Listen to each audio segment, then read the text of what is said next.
I'm really excited about the NGP, just with it being really the next generation of handheld device and really the amount of new features that it's got on it. We've got all the traditional PlayStation buttons, we have front touch, we have back touch, we have 2 cameras, we have 3 motion sensors, we have a microphone.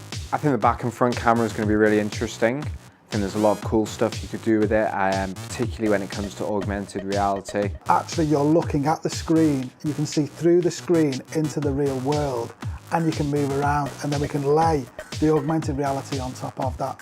So you could scan in your face, put yourself into a game, and with games like Reality Fighter, that's exactly what we're doing. It's a lot of fun scanning in your friend and then beating the hell out of them. Rear touch is really interesting because it isn't something what we've been able to play with before. Nobody's ever had it. And the great thing about rear touch is it means that you can still use touch without having your fingers in the way.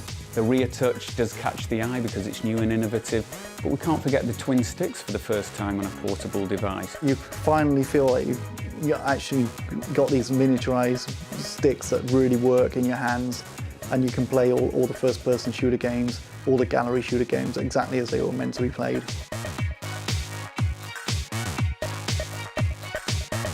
The screen on the PSP was good, it was great, but the screen on the NGP just blows it away. When you make that step up from like standard def to high def, you've kind of just got that same magic again, but on a handheld device.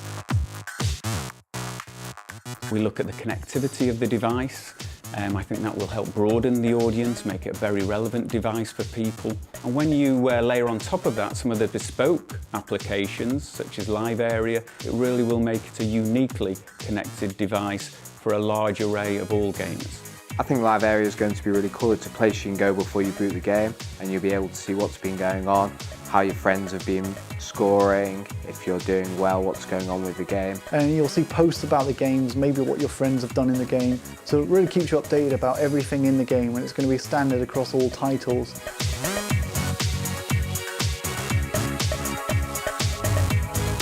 It's always interesting when you give the new hardware, the new kits to our development teams to see how excited they get. I'm really looking forward to developing an NGP game with rear touch. I think just using that solely, you could do some really cool stuff. I work on Little Big Planet, and having extra features is fantastic because it means then that we can make tools so people can then create games using those new features, be it rear touch, front touch, tilt, the online sides of the game.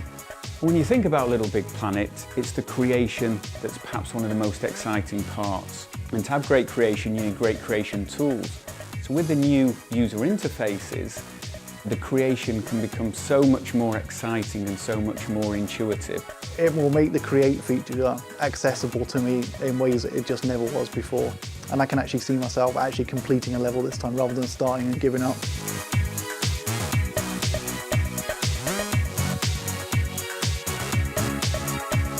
Some of the tech demos I've seen so far lead me to believe that there's a lot of promise there, and there's going to be a lot of great games coming.